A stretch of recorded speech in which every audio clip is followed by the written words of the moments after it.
Are you ready? Are you ready? Are you ready? Are you ready? Are you ready? Are you ready? Are you ready? When the roll is called out, I'll be standing taller to face the darkest and the hardest of times. We'll be taking care of all the children thereof, but if it's required, we'll be on the front line. You can call me by my name, I am ready to roll. Once the rules remain the same, how the story's been told. Call me anytime, never cop out. Lioness is on the rise, don't you ever have doubt. Never say never, willingness forever to fight and be strong. Once it's for better, I'll write every letter and moving right along. And I'll roll with the punches, accept changes, work with the formula, do what I have to do.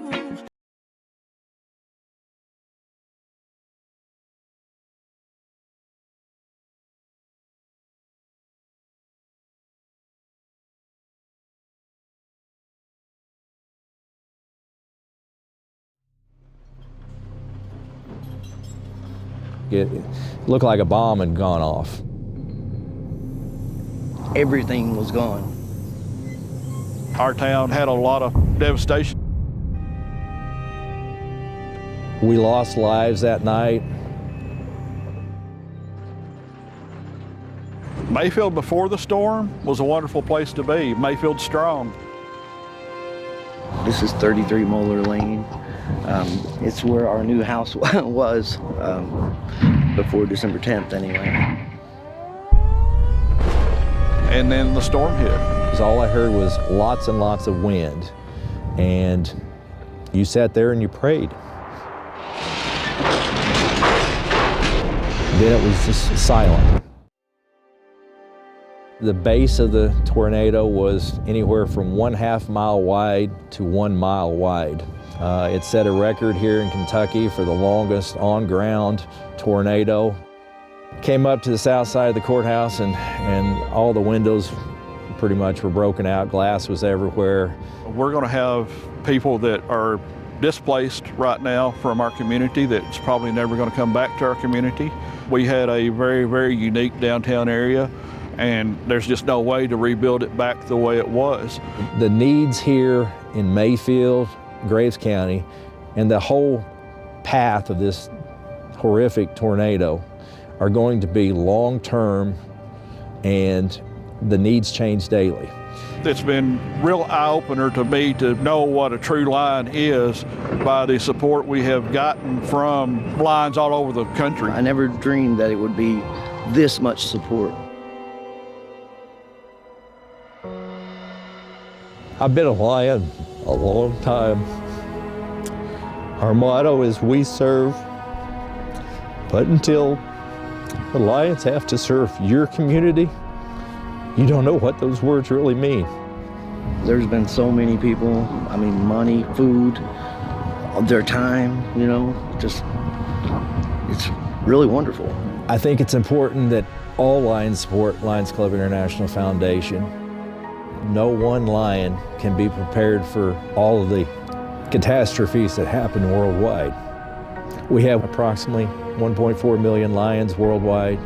If we all just help a little bit, there is a tremendous amount of good that we can help when your community is on the receiving end. So please donate all you can. And we are more than a memory. We're strong. Mayfield's strong.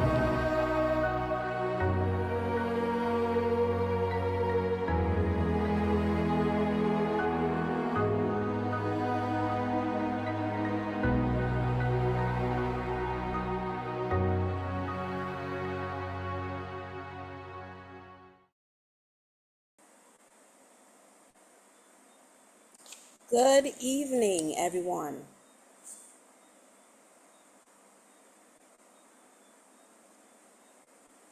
Good evening. Good evening. Good evening. Evening. Thank you for joining. Thank you for Good joining us evening. this evening. I am Lane Allison Bishop, and on behalf of the Climate Resilience Committee, we would like to say welcome, and thank you for joining us this evening. We want to know, are you ready? Today we'll be talking about hurricane preparedness, from survival kits to safeguarding livelihoods. We live in the Caribbean, most of us live in the Caribbean region, and we are at the mercy sometimes of hurricanes and other weather patterns. So today we have persons online with us who will be giving us some tips on how to be ready and how to prepare for events such as this. So we are happy that you can join us, and I would like to welcome all of you. I would especially like to welcome our District Governor, Lion Judy King, a Progressive Melvin Jones Fellow, and we'd also like to welcome our Chairperson, Lion Avaloy Forbes, Progressive Melvin Jones Fellow, and all of the Lions and Leos who have joined us this evening, all distinguished Lions, all distinguished Leos, Lions, Leos, and any friends or guests that we have online, welcome. And it's not too late for you to share this link with some other person. This is going to be some interesting information, and as many people that can benefit from this information, the better it would be. So share the link and let someone else know that we are having this webinar this evening. Today, we will be joined by two very distinguished speakers who will be giving us these tips on how to be prepared. I would like now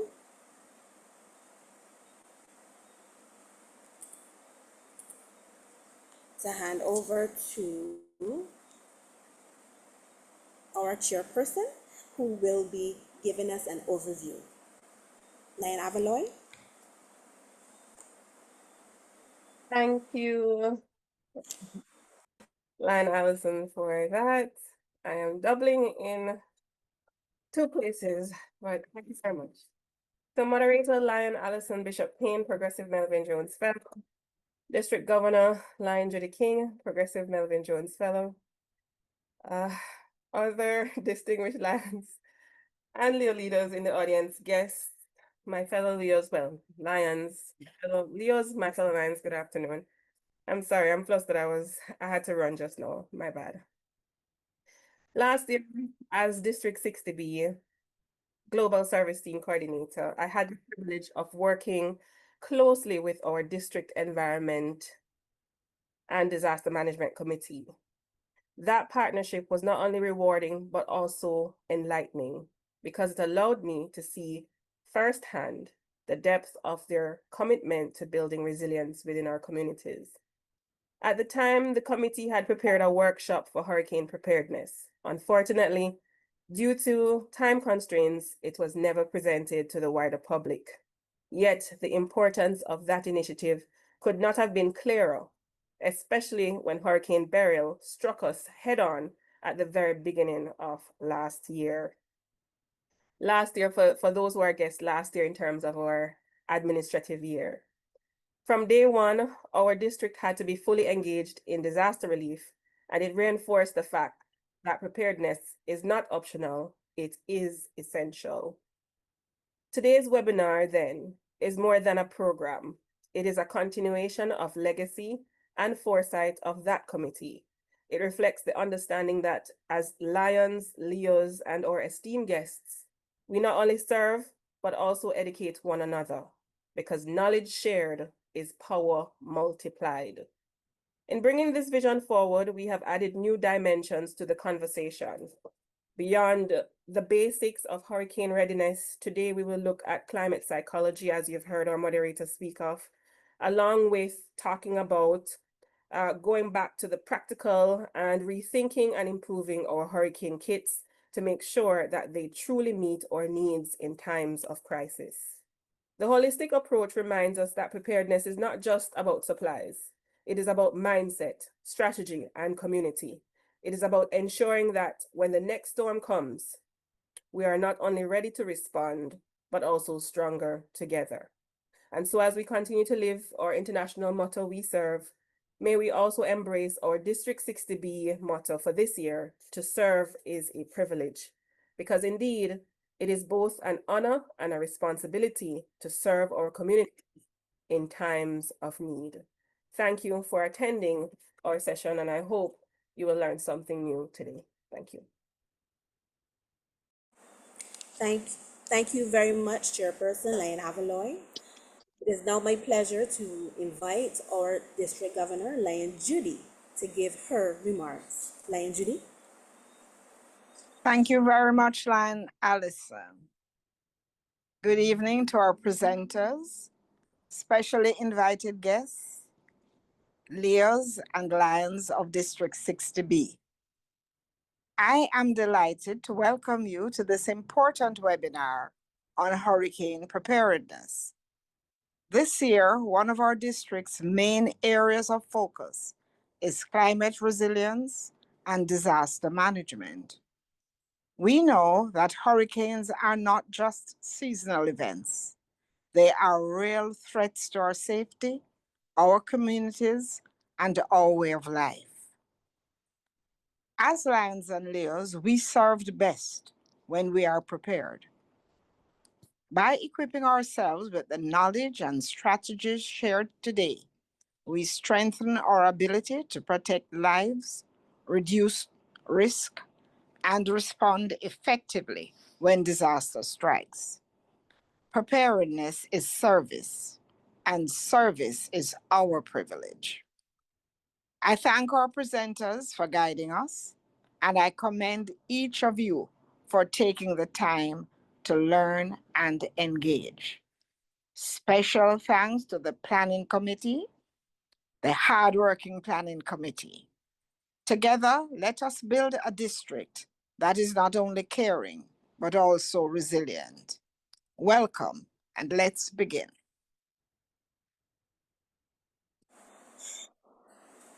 I would like to ask our Lion Marlene Stevenson to introduce our guest speakers. Lion Marlene. Good evening, thank you. Moderator Lion Allison Bishop Payne, Progressive Melvin Jones Fellow, District Governor Lion Judy King, Progressive Melvin Jones Fellow, other distinguished Lions and Leo leaders in the audience, guests, Leos, my fellow Lions, good evening.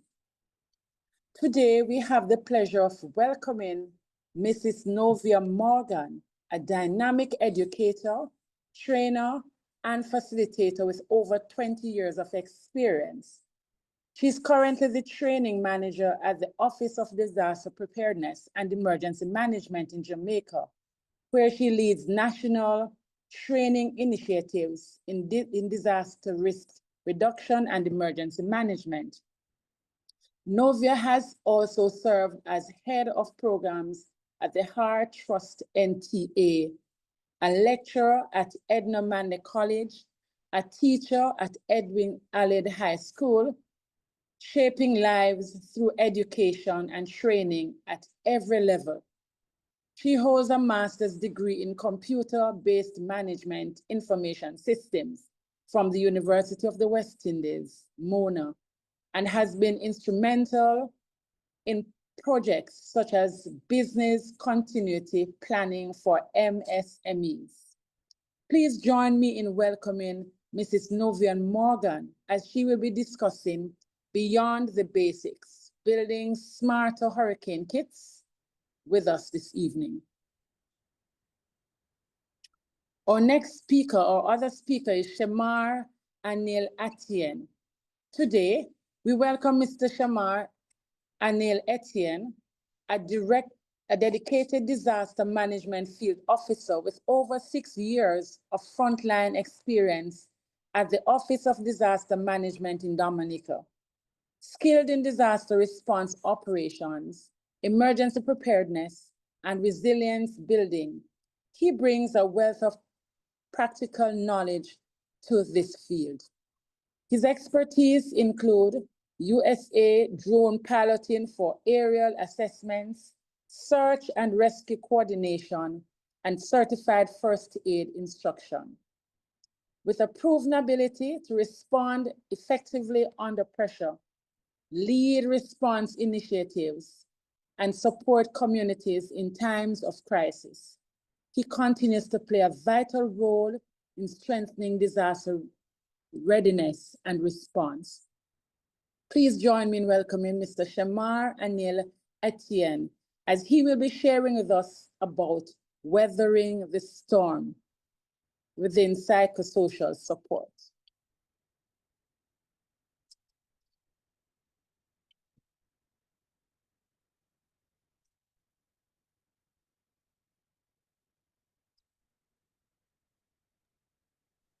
Ms. Morgan, you can go ahead and share your slides.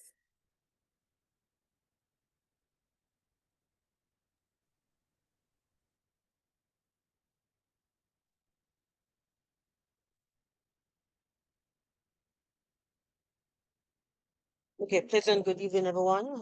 Just confirming you're hearing me okay? We are. Okay, Clear. perfect. All right, so I'm just gonna be sharing my screen at this point.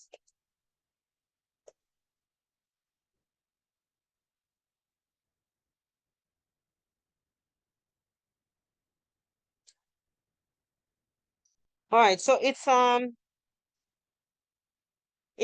one of the things about hurricanes is that we already know that the hurricane season, we are currently in the hurricane season. And there are some things that we have control over and some things that we do not have control over. Natural disasters are one of those things that we have very little control over.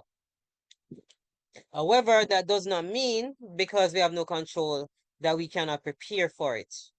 And that's pretty much what my discussion will be focusing on.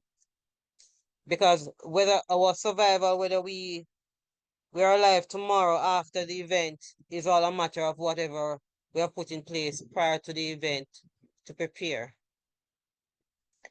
Now, most of you might already know this. However, I'm going to just say what is an hurricane so that we have an idea of what it is that we are discussing. We have already experienced it. So some of us, whether hurricane or storm, we have experienced it. So by virtue of the experience, we know what an hurricane is. So by definition, a hurricane is pretty much a large storm or a cyclone. It is, once the wind speed is greater than 119 kilometers per hour, it is classified as a hurricane. Lower than that, it's a storm. Now, for our hemisphere, our hurricane actually spins counterclockwise, all right? And we all know that one of the main things that a hurricane needs to develop is warm seas, which is one of the things that we, especially now, we have a lot of warm seas. So far, we have been, I would say that we have been blessed in most cases that most of the systems are not as frequent as the probability as previously suggests for the season.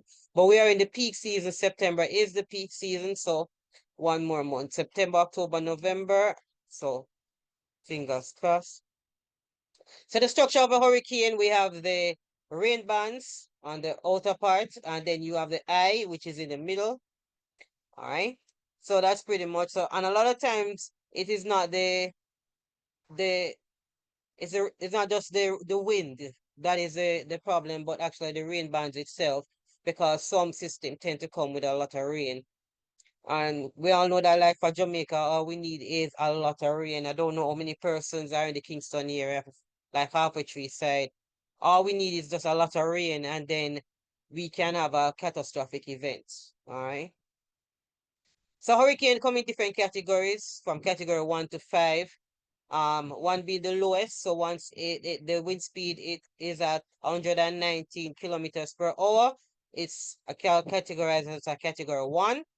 A category 2 starts at 154 kilometers per hour, which means it's just extremely dangerous. Once it's 3, 4, or 5, it's considered as a major system, which means that it can have devastating damages, can result in loss of life, damage to property and the environment. All right. So as we said before, our system starts at in June 1, and it goes up to November 30th. All right. And we are, of course, we are in the Atlantic hemisphere. And our system tend to come from the Gulf of Mexico and West Africa side. So that's where our system tend to come from. And majority of the time we you know we fail to prepare because of lack of knowledge. Because we don't know what it is that we need to put in place in the event that something happens. So where do we get information is very essential. And there are a lot of different platforms. And one of the things I normally advise persons is you want to stay away from too much social media. So you want to stay away from like the Instagram and those kind of things that might not be giving accurate information. It might result in a lot of paranoia. You understand? It might make the situation worse than it seems. And sometimes the information is incorrect. Because we see some nice images that we assume it might be in Jamaica and it's somewhere else. All right. So information, accurate information, timely information is essential in the whole planning process. So where we get those information, we get the information from the local body, right? In Jamaica, it would be like the parish disaster coordinators in terms of the municipal corporations. It could also be like the different entities that response entities. And for that, like the fire and the work agencies, those social media platforms, of course, you can follow those because those are reliable sources, provided they're not hacked. So what are the impacts of a hurricane? I already told you that sometimes the wind speed is not the danger. Sometimes it's just the rain band itself. But it still comes down to how well we have prepared for the system. We can't stop a hurricane from coming. If it's coming, it's coming, right? But we can prepare for it in terms of putting in place mitigation measures to ensure that in the event that we are affected, we are able to be more resilient in terms of survive the event. And the most important thing is not physical assets, but life. Everything else can be replaced. So some of the general impact of a hurricane, we talk about physical damages like the loss of building, the equipment, the facility itself, the disruption in terms of electricity, um, transportation, all of those things, water, light, as well as the fact that in most cases after a system, the water tend to be contaminated. So we always encourage that you don't drink the water unless you sanitize it, purify it before use. All right, because it can result in additional casualties. Loss of roads, of course, utility, transportation are also some damages that can occur. Now, one of the secondary hazards of hurricanes is for those persons living on the banks, there is a possibility of storm surges. And what is a storm surge is pretty much an abnormal rise in the water level.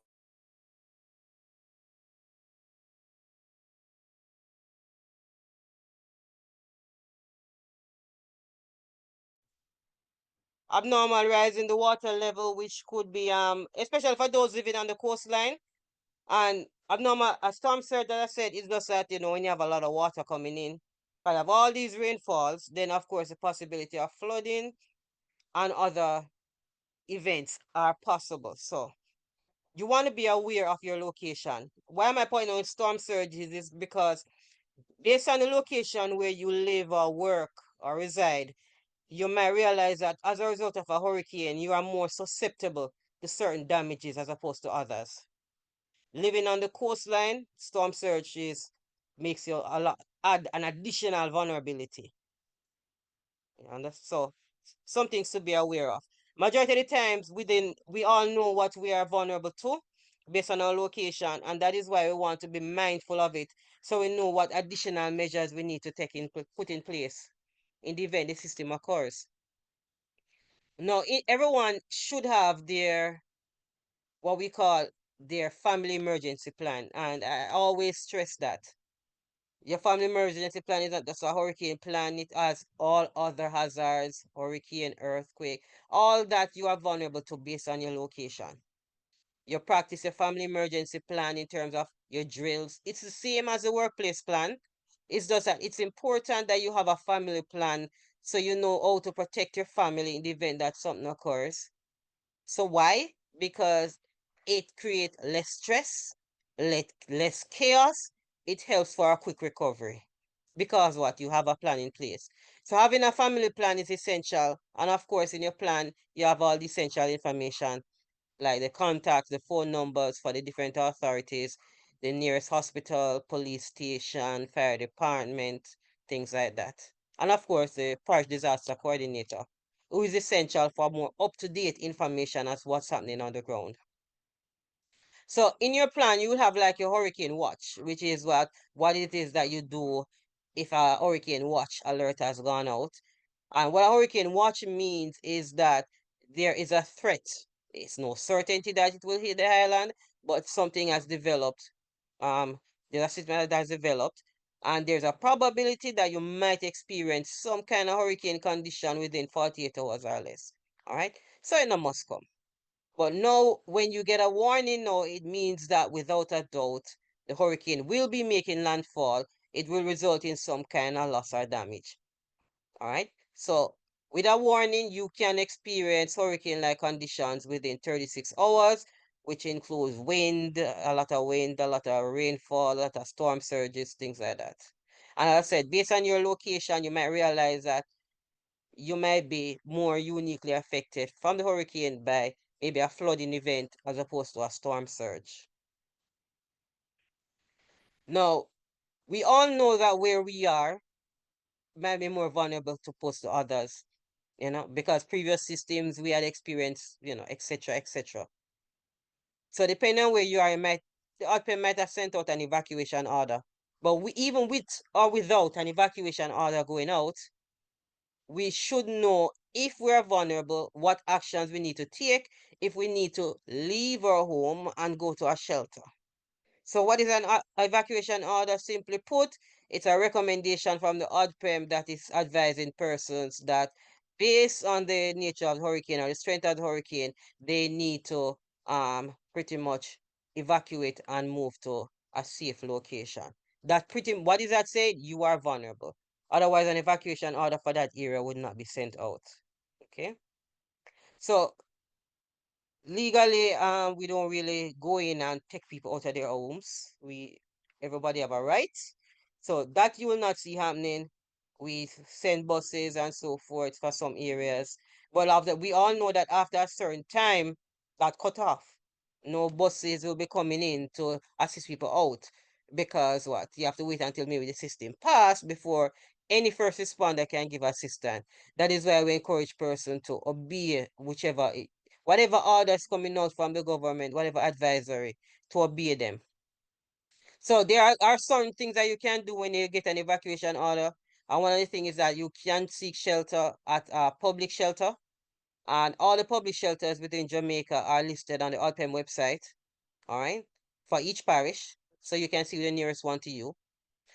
Additionally, the website also highlights the direct contact number for each parish disaster coordinator within each municipal corporation. But some persons might feel more comfortable to go to their church or to go to a family or relative. But one of the things I always stress is that make sure that wherever you are going is safer than wherever you are leaving. Okay, you don't want to leave your home. I've seen cases people leave their home and go shelter with friends and family and they get affected there while the home is perfectly safe. So make sure that you decide ahead of time. No big rush decisions, last minute, you understand? Ahead of time, your emergency plan should state, in the event that something should occur, this is where I'm going to seek shelter. Why you want to do that? Why you discussing that before? Because our environment is consistently changing, a lot of development, construction, a lot of things taking place. So today, this was my safe shelter. Tomorrow, because of road work, no apartment bill going up, excess flooding, things like that, it might not be my safe point at this. You understand? It might not be the best location at this point. So your emergency plan is something that you have to consistently be revising and updating. All right. So you take shelter, and of course, in most cases, you want to wait for the all clear before you leave. All right. And when we are sheltering, we always have to carry within a, we call it our grab bag. All right. And I'll soon discuss in terms of what's in your grab bag. It's some essential things, though, that if you're going to shelter, you want to make sure you at least have food and water with you for 24 hours. Why? Because at the, especially public shelters, there's no guarantee that within the first 24 hours you'll be able to get those, because everyone is kind of, sheltering down or sheltering in place. So it'll be after the event that, person will be able to respond to some of these basic needs. So you want to go to the shelter prepared. All right. So if you're going to go to a friend's home, of course, make sure that you take along emergency supplies for your family as well. Additionally, always have a backup plan. I always tell persons that if you have one location that this is my shelter location, you can have a primary and a secondary one. The same thing apply to your route. What route are you going to take to reach the location, your shelter location? Map it out. Know it ahead of time. And this is why sometimes we tend to be creatures of habits, human beings. So it's just like going home. You realize that you take the same route every single day to go home. The same thing applies with, you understand, to this. No different routes. So in case one become flooded or compromised, you can choose another route to get to your shelter. All right. So if you're going to a public shelter, of course, you want to make sure that you keep in touch with the parish disaster coordinator to find out if that shelter is open, you understand, at the point at which you might be leaving. So you want to get up-to-date information. As I said, her direct information for the parish disaster coordinator is on our website. All right. Now, on the parish disaster coordinator is in charge of the parish disaster committee. On the committee sits a representative from fire, police, the health department, poor relief, you name it. There's a representative from every agency within every parish who is on that committee. So she can give you up to date in terms of this road is blocked, that is compromised, that is flooded, etc. All right. So that's why that's a good number to have in your kit. So once you have the watch that is sent out, you want to bring in all your objects, your garbage can, your furnitures, lawn furnitures, bicycle, all of those things. But most importantly, you want to make sure you have gas in your tank. Why am I having gas in my tank? In the event that I need to move quickly, you might realize you have to just jump in your car because of rising flood water and get out. All right? So always have gas in your car.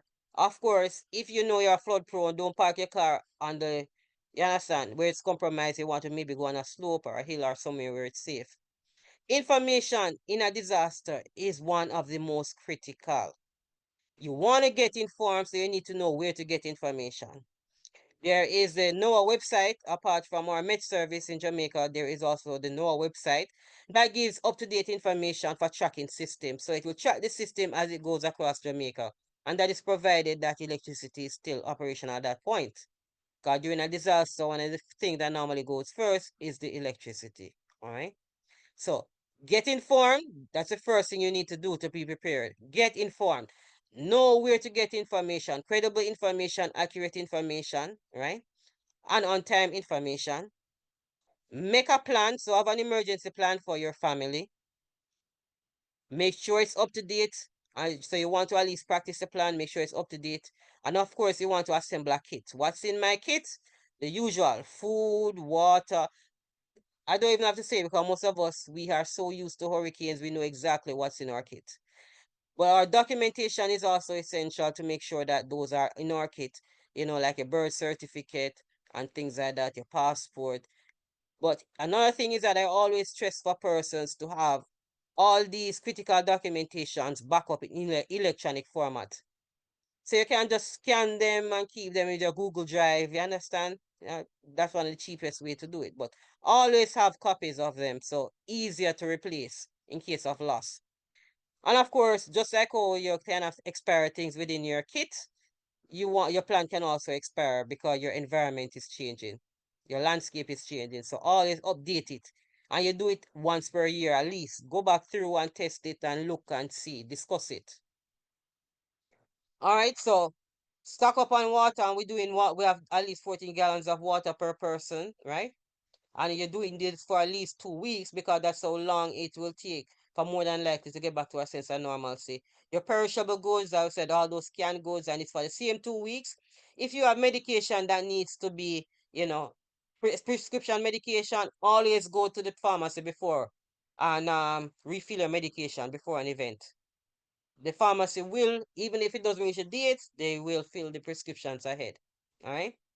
Flashlights, always have extra batteries. Radio, don't assume electricity, so make sure you have a battery radio. The ATM might not be working, make sure you have extra cash. And of course, you want to listen to your local authority to make sure you know where the system is, what is happening step by step. Okay? Now, in the warning, of course, you want to, if you get an evacuation notice and you need to evacuate, make sure you listen to the local authority. Batten down your windows, of course, and drop your awning. All right.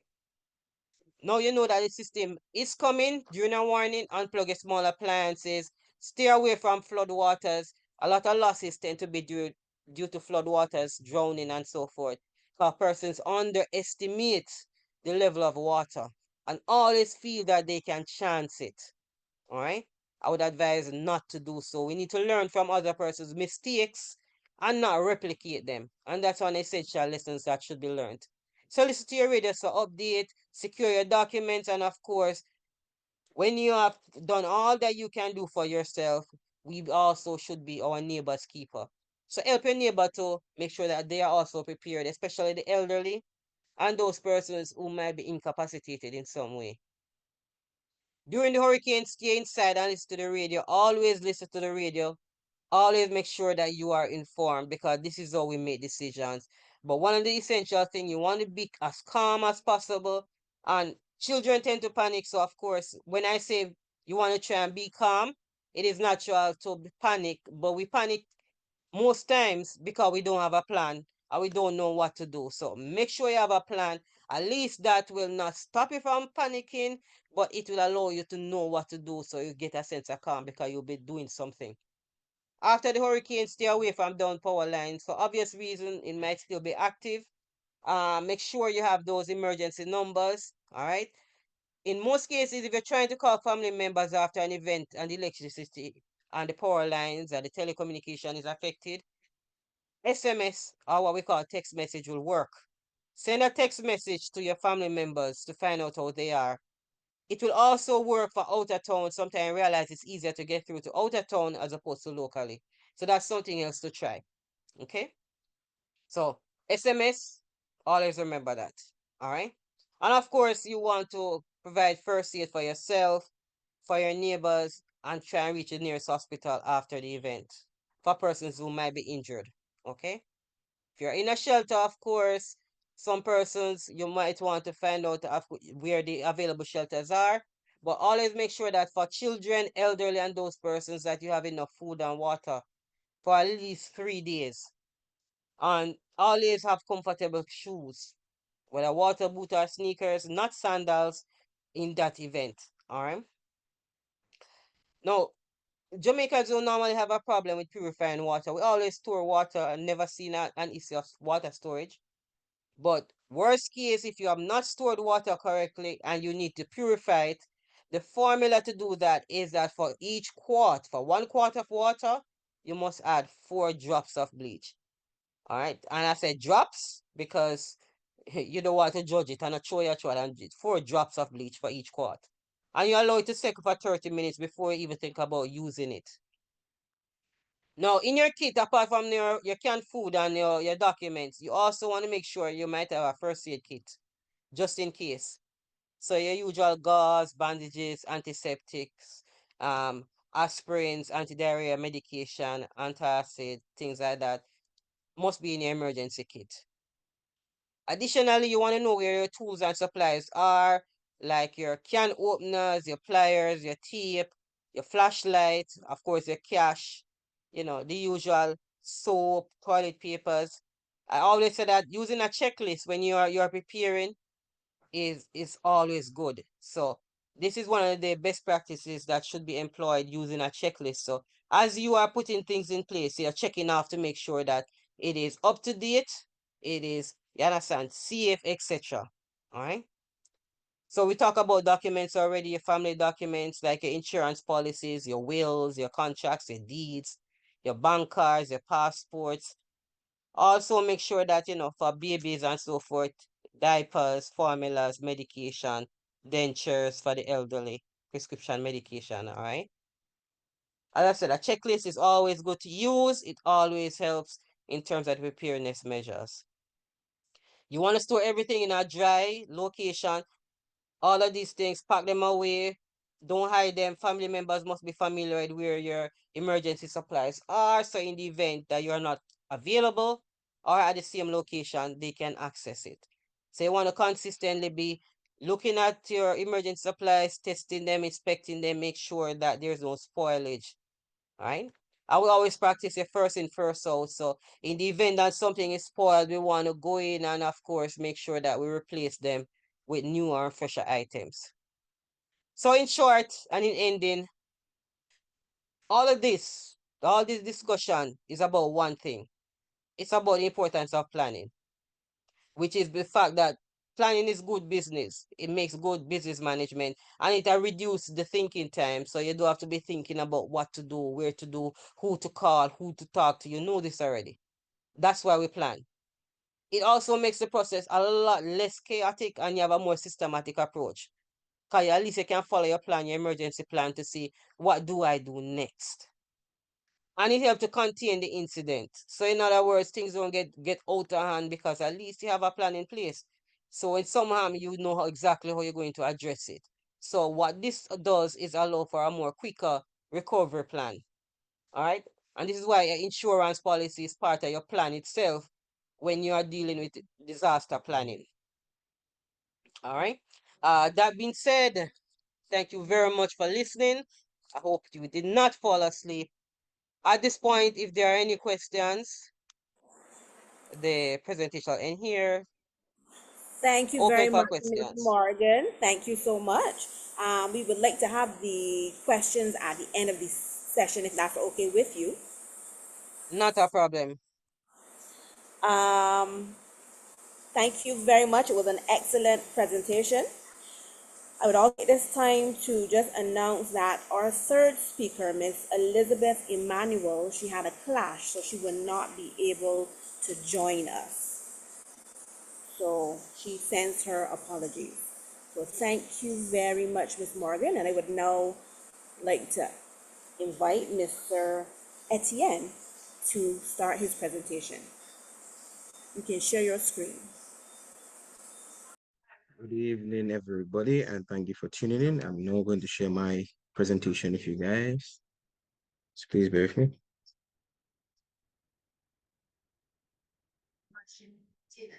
Meaning, you need to understand what is driving the costs of your maintenance.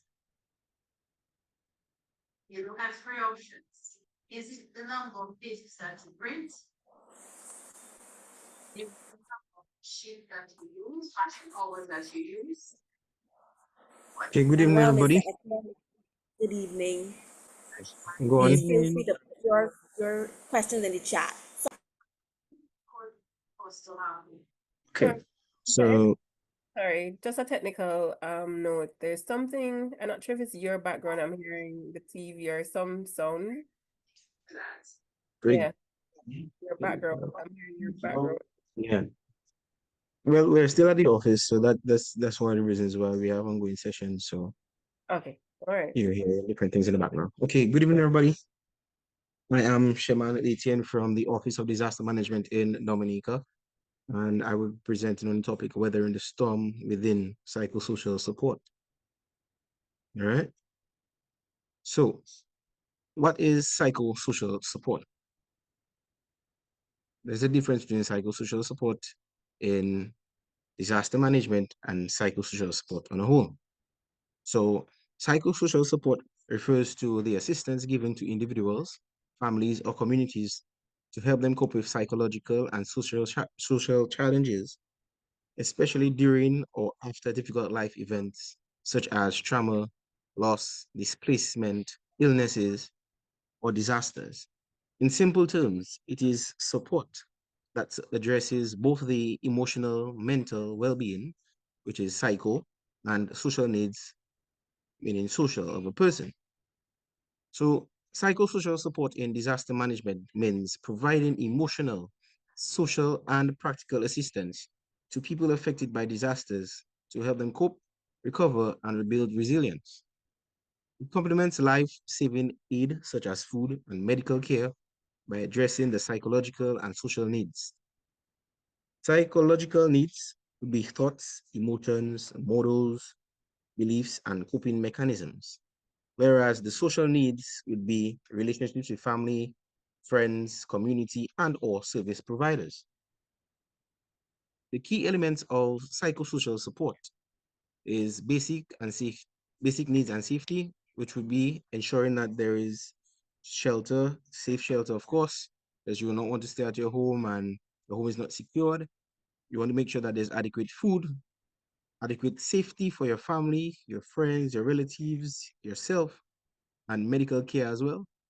And also a safe, supportive environment that reduces the stress. Because after disaster, it is not going to be easy to cope if you don't have the proper mechanisms or the proper assistance from persons that you can speak to after a disaster.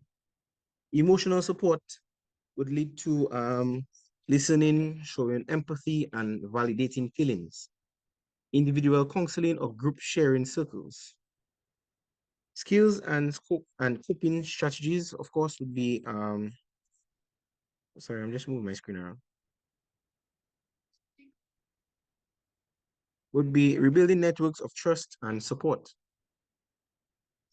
Skills and coping strategies, stress management and relaxation techniques, problem solving skills, activities such as art, sports, or storytelling to process experiences. Access to specialized care, that is referral to psychologists or psychiatrists for severe mental health issues, and integration with health and protection systems. Why psychosocial support matters? So psychosocial support matters because it reduces trauma and long-term mental health conditions like PTSD, depression, and anxiety. It improves coping after a disaster, after loss, after something that has stressed you out for a while or causes more anxiety. Promotes safety, calmness, and hope. Strengthens social cohesion in communities recovering from crisis. Supporting smoother transition from emergency relief to recovery phase. What is psychological first aid?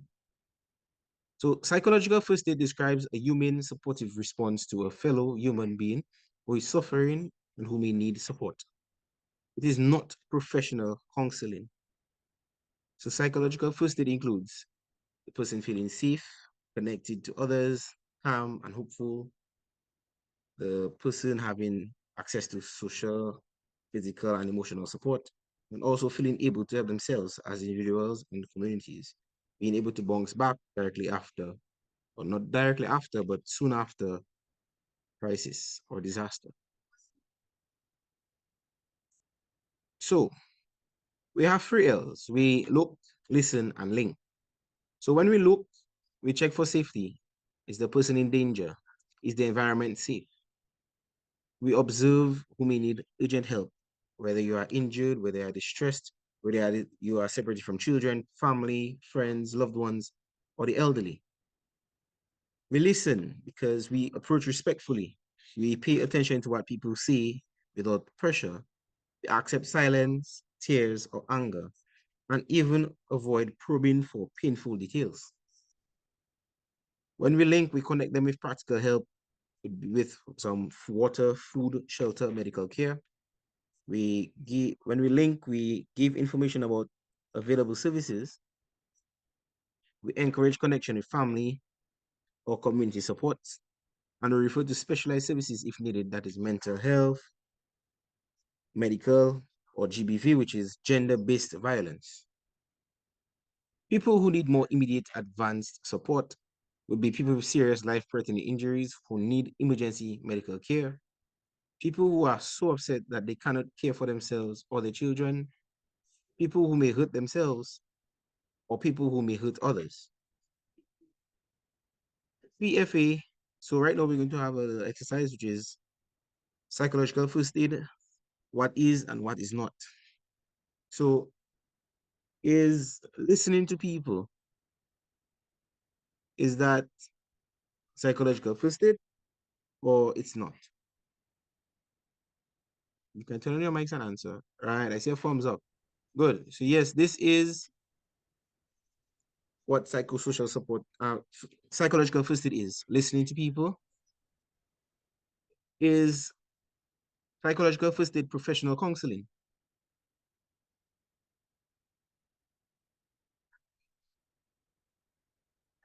The answer for that is no. It is not professional counseling. Asking someone to analyze what happened to them or to put time and events in order, is that psychological first aid? No, thank you. Helping people connect to information, services, and social supports, is that psychological first aid? Thank you very much. The answer is yes, it is. PFA involves detailed discussion of the event that caused the distress. Yes or no? It certainly is not. Providing practical care and support, which does not intrude. Is that or is that not? Yes, it is, correct. There are target groups in emergency situations. So after emergency situations, we will start with the children and youth because they are the most vulnerable to stress and in a safe place to play and as well as some learning spaces. Women and girls who are at risk of gender-based violence, who needs a safe space to report or to receive some strong support mechanisms. The elderly and persons with disabilities who often feel isolated and they need special care. The first responders, the people who have first-hand experience to see, to do search and rescue, all of these who are exposed to trauma need debriefing and peer support. Can you imagine that you as a first responder, you are at work and you have not seen any of your family members without any communication? How would you feel if you go out to do search and rescue and you've seen that this is the situation that someone is in and you are not sure of that of your family? That would send you crazy. So this is the end of my presentation. Thank you for your attention, and we can take questions at the end. Once again, thank you.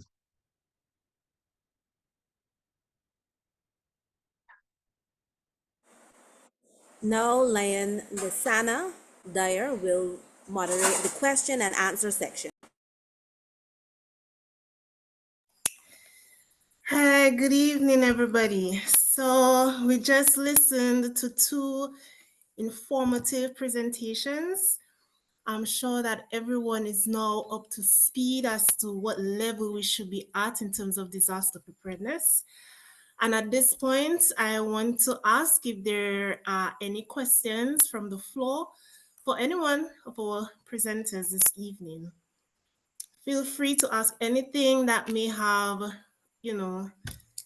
jog your memory or from a past experience or anything at all that comes to mind that you would like a little bit more detail on from our presenters? Nobody? So we all understood perfectly. Okay, I see Valerie has a hand up. So Valerie, you could go ahead and ask your question.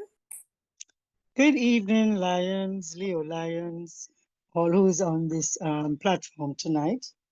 As the disaster chair at the Antigua Lions Club, I'm really happy for this webinar.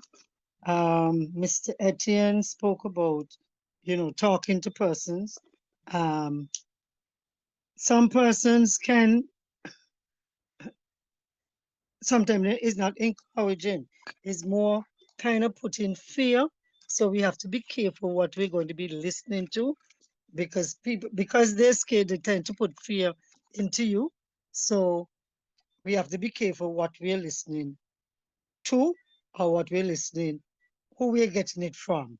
Also, as we said, Mrs. Morgan, she spoke about getting information from the right sources instead of, we can sign on everywhere, but the correct source is most important. And we have had situations here in Antigua where persons, they're not moving. It's getting dangerous. It's getting dangerous. They're still not moving. Yeah. And the time they're ready to move, nobody can help them. So it's something we have to push out in the community. We at the Antigua Lions Club, we have done some PSAs, public service announcements. We've actually done a video where we can encourage persons, and I heard this about having gas in your car, having money, having cash in hand, and charging up your cell phone. That's one of the things we encourage, that you charge your cell phone as well, because the first thing that normally goes is the electricity. So I just want to commend and thank you for this presentation tonight. Okay, thank you, Valerie, for your feedback and your recommendation within your respective field from Antigua. Thank you very much. Any other questions from the floor? While we're thinking of questions from the floor, I have a question. I have a question for Mrs. Morgan with regards to a communication plan, a family communication plan. You mentioned a series of plans throughout your presentation, but could you give an example as to how we could go about putting together that communication plan? Would it differ for smaller families compared to large families, extended families, families who live in different parts of the community? Just a little bit more insight on that. Okay.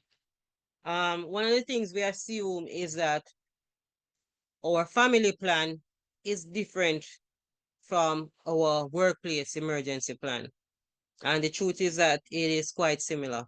It's not very much different. So one of the things in the emergency plan for your family, just like how you have your plotting your different escape route, your different contact information for your first responders, parish disaster coordinators, and we're talking about direct numbers as well, not just landline, not just 110 and 119, but your family members in terms of overseas numbers. All right, so why do we use people who are reliable? You know, some persons who you call them and you know you can't get them. I'm not talking about those people you call and never get them. Reliable people who answer phone. All right, those family members. You want out of town in it. You want those that are near to you. All right. So those numbers, especially because some of us, we know that we don't always remember all numbers in terms of memory. Some of our memories are not all that good. And then again, people also change their numbers. The main reason why you want these numbers is you want to be able to communicate in the event that something happens, you know who to call. And that's how you choose who to put. You put persons who you know in the event that something happens, you can get them and they can assist. All right. So that's how you pretty much choose the communication and those numbers that you need to put. And it doesn't necessarily have to be family members. It could be friends, as long as they're in a capacity that they can assist. Yeah, so maybe it's a friend that, you know, it might be at your alternate location, and if you're going to shelter, you're going to go there and you sensitize your kids that, hey, guess what? If something happen on the road block, whether by flood waters, etc., don't try and cross it. Go to Auntie Sarah house or go to, a church or community center. But you have those discussions before. So the numbers vary. So it's just a matter, it just don't different, just a name, address your communication in terms of the different phone numbers. Those persons nearest to you, you understand, who can assist, and those who are out of town who can also assist. So it depends. Okay, thank you, Mrs. Morgan. Thank you for that. I'm looking to see if we have any questions from the floor. No questions from the floor as yet. That's fine. So I will One ask of the another questions question. that was asked, Len Lisana, was, will this presentation be available after today? Oh, okay. If the presenters are okay with it, with sharing their presentations, then we will make it available, if not by the end of this evening, for the morning, for the latest. Yeah. So for Mr. Etienne, so you're from the island of Dominica. I'm also from the island of Dominica. And we do have 365 rivers. So I just wanted to give an example on how we would show support to somebody who would have probably lost their, let's say their home, or probably they have a garden, a very large garden that they work on and they sell within the local market, and they have that distress of losing their property due to riverine flooding from the rivers. Give me an example of how you go about showing the psycho support to a family in that situation.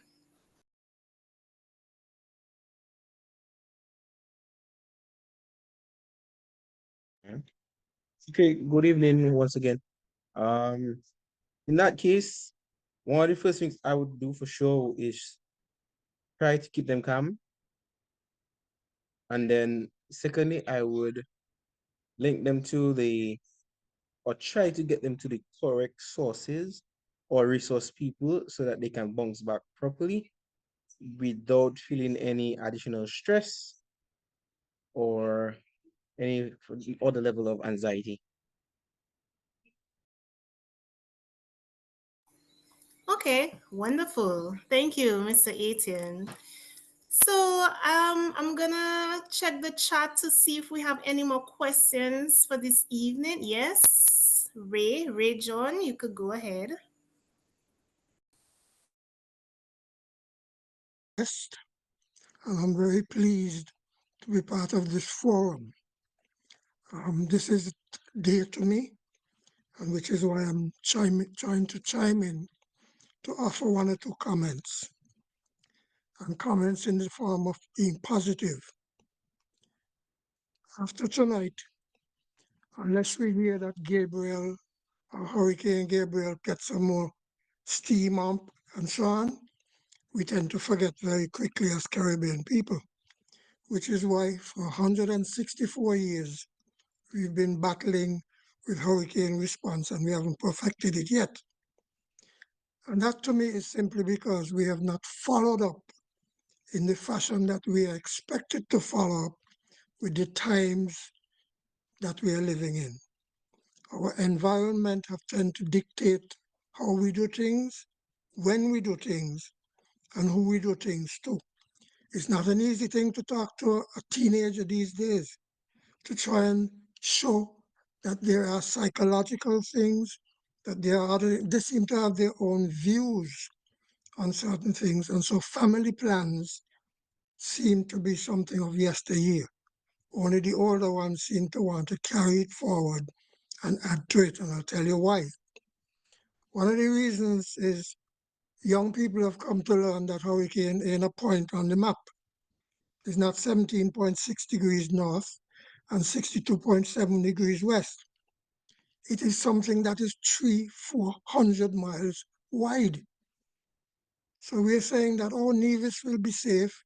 Montserrat will be safe, Beckwith will be safe. But the truth in fact is a hurricane covers 3, maybe 400 miles if it's decide to be mean. And so we need to get our plans up to date and in sync because we're going to get more and more. I compliment the lion from the ODPEM.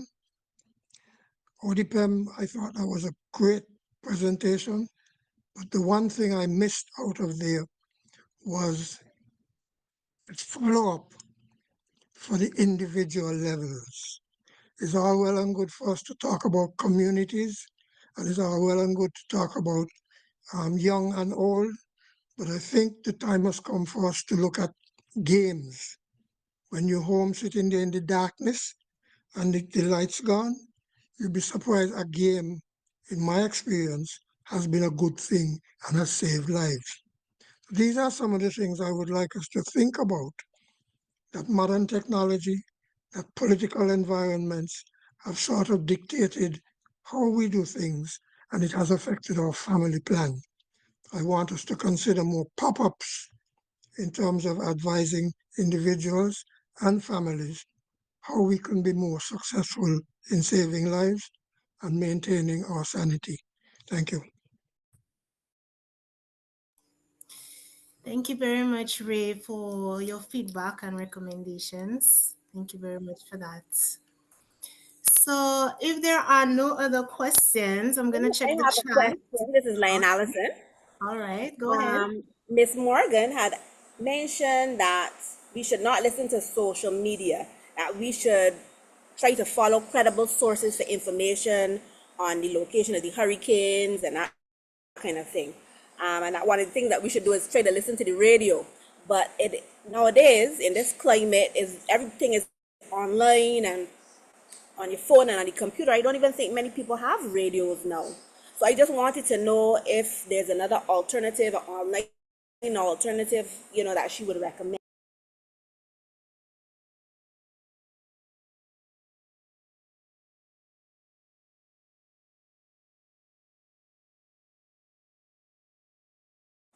That question was for Miss Morgan.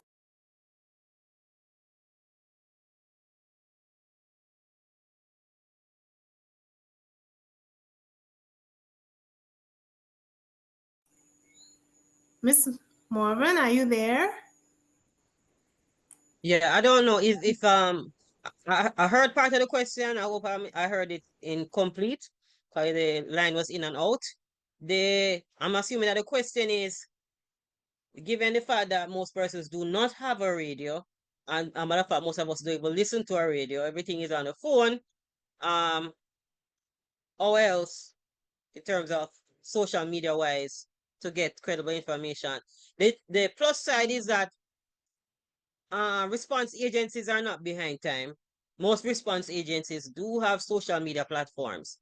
You just need to make sure that whichever platform that you are connected to is one of the reputable entities, whether it be police or the municipal corporation or the work agencies. But you just need to make sure that if you do use the social media, it's one of the credible forms.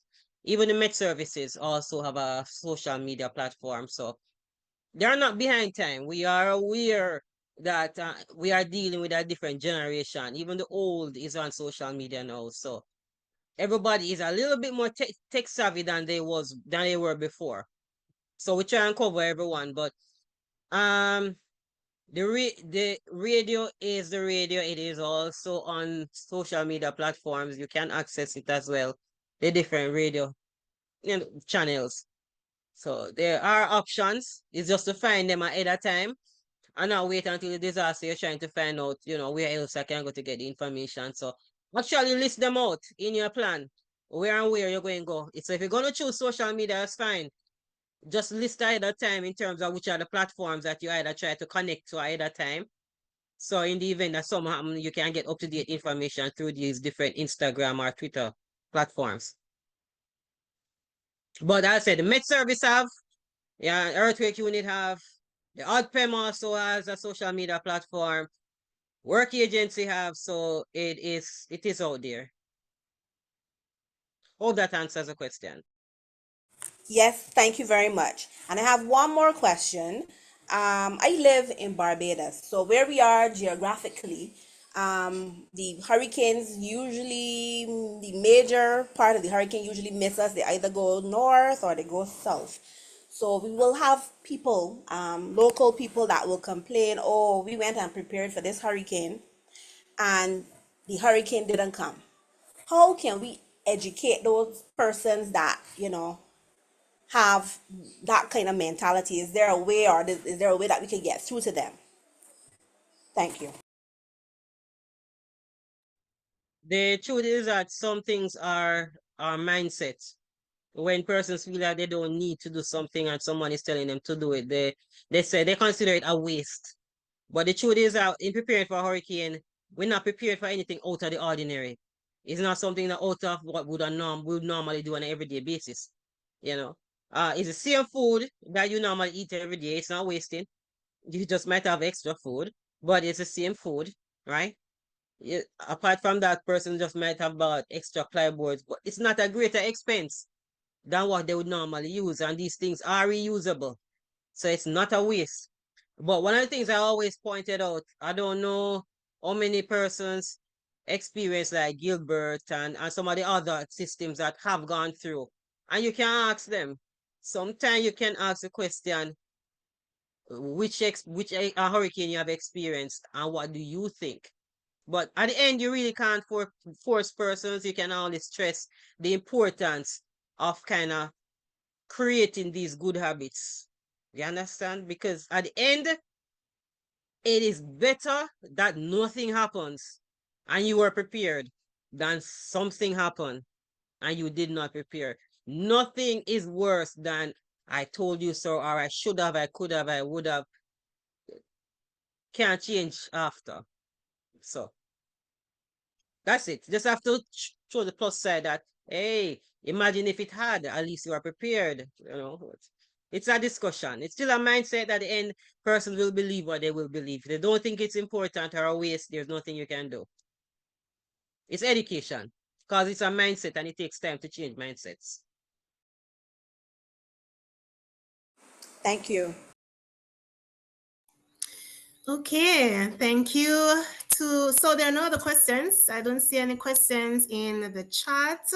I don't see any raised hands. So that means that everybody is okay and familiar with what was presented and ready to use the information to prepare ourselves for this hurricane season. At this point, since we have no further questions, last call on the floor.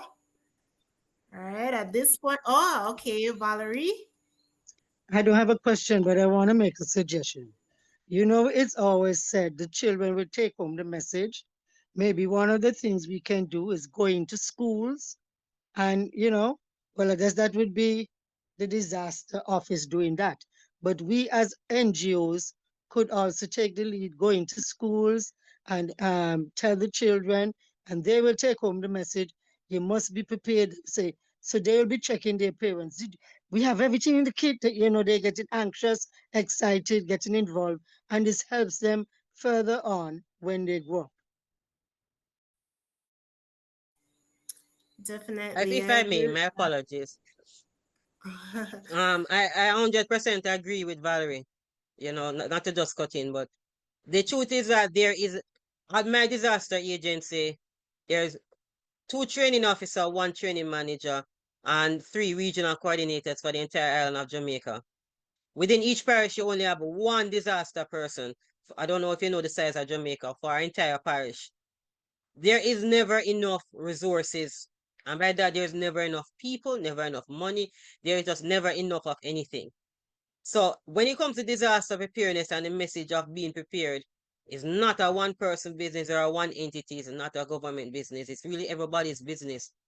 And everybody have a role to play in terms of spreading the message of being preparedness. So I'm not one of those persons who believe in, holding up information and, my job. But there is just never enough people. So the more entities that come on board and spread the message of preparedness, the better.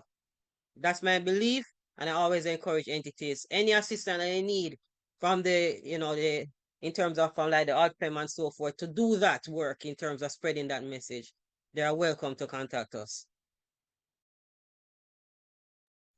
Thank you. Thank you, Mrs. Morgan. And we're going to have two last questions on the floor, and then we're going to move the agenda along. So we'll have Ray John now, and after Ray, we will have Adora Warner. I'm in total agreement with Ms. Morgan. Being a meteorologist myself, I think I feel your pain. What I would like to suggest is that in some countries, at least in 4 of our countries in the Caribbean, the Red Cross has a program right now because they have acknowledged that the hurricane season ain't peaked yet. It might have peaked in terms of the timing. Around about 15th to the 18th of September is normally peak time. They have recognized that peak time has gone, but not peak hurricanes. The forecast still says there'll be at least 4 major hurricanes left. And so the Red Cross, at least in Trinidad, in Grenada, in St. Kitts, and in Barbados, the Red Cross have organized that kind of program that Ms. Antigua was alluding to just now, with respect to going into schools. They're actually going to churches. There are Sunday schools in Barbados where the Red Cross go and give family plans, ideas of generic family plans that they can use. So we're not totally alone, Ms. Morgan. There are agencies out there. And I think Lions can adopt the same sort of pop-up, impromptu sort of information service to the general public that you propose and you're suggesting. Thank you. Thank Good you. evening. I am Adora Warner from the St. Kitts Bastille Lions Club. I'm in St. Kitts. It's not a question. I just have a comment to add to what Lion Ray said and the other presenter. In St. Kitts, I could speak to other NGOs, the ministries who come together, and there is an actual committee, and you have districts, you have district coordinators who are responsible for getting together, who's responsible for shelter, who's responsible for, so it's a holistic affair and not necessarily 6 or 7 persons. I don't know how it is in Jamaica, but I could speak to St. Kitts. So the ministry where I work, Ministry of Housing, is responsible for shelter. And under that ministry, you have the churches, you have NGOs, you have different departments from government who come together and get the ideas, check the shelters and so on. And then you have somebody responsible for food. Then you have somebody responsible for other little niches. So we put everything together, and Lion Ray could attest to that because I think that's where he was situated for a long time. So he would know about those things. But I don't know how Jamaica is, but that's how St. Kitts is. So in terms of getting assistance, it is getting there. It might not be 100%, but it is better than what I'm hearing. So that's just what I had to add. Thank you very much, Adora. We appreciate that feedback, getting it from the St. Kitts angle, perspective, point of view. That's really good that we have different islands representing and being able to interact within this question and answer segment, which is important. At this point, I'm gonna check again our chat to see if there are any burning last minute questions.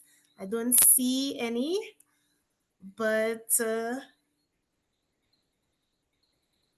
if there are no further questions, I'm going to hand back the floor to our moderator, Lion Allison. Thank you very much. Very much for a great job. Well done. At this time, I would like to invite Leo Stene McIntosh to give the vote of thanks. Leo Stene.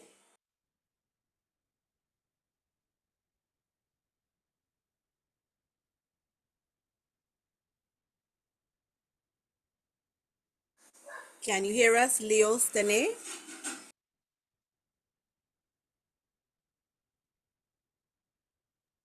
He's on, but her microphone is still locked.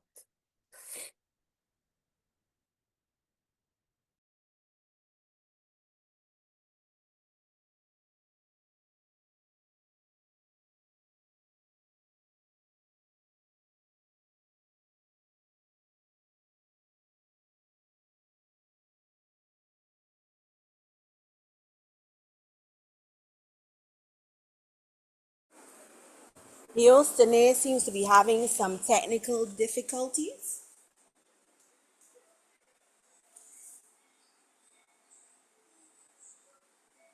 Are you able to join us, Leo Stene?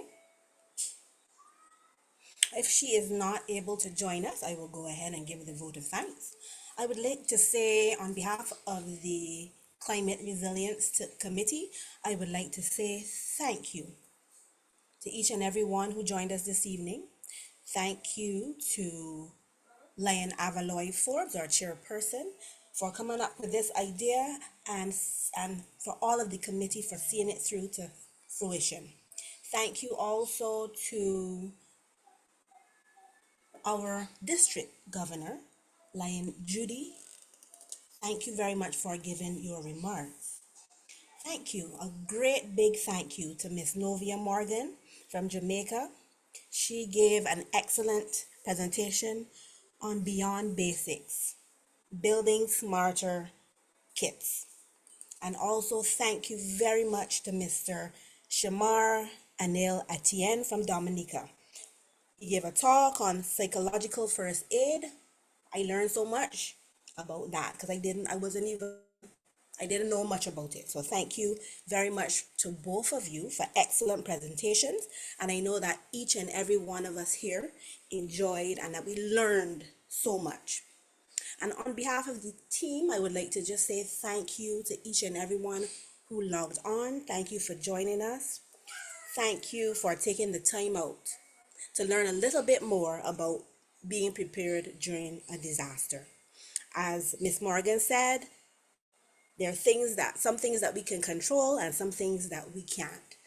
So in those cases, we prepare for the things, we try to be as prepared as we can be. I would like to wish everyone a good night.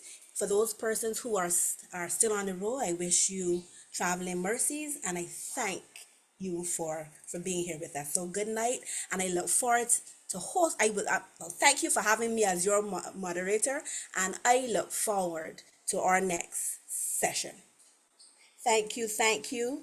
And I forgot to thank our question and answer moderator. Thank you. Have a good night, everyone.